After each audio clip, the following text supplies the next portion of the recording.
ശകുന്തളെ, സീത.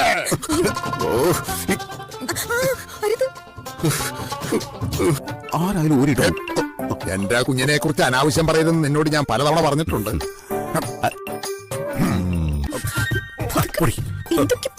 ഭാര്യയോട് മാത്രമല്ല, നോക്കി അമ്മാവനോട്.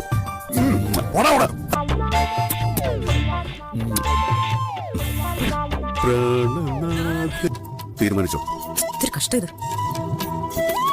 എന്നാ ഞാൻ കിടക്കാൻ പോവാ.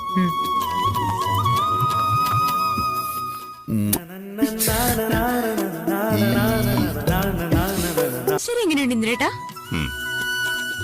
നീ ഉണ്ടാക്കിയതല്ലേ, പോരാ. ആ, എനിക്കും തോന്നി പോരാന്ന്. സീതേച്ചി ഉണ്ടാക്കിയതാ. ഞാൻ വെറുതെ പറഞ്ഞില്ലേ വണ്ടി, നീ അപ്പോഴേക്കും അത് വിശ്വസിച്ചോ? നല്ല ഒന്നാം തരം പുളിശ്ശേരി,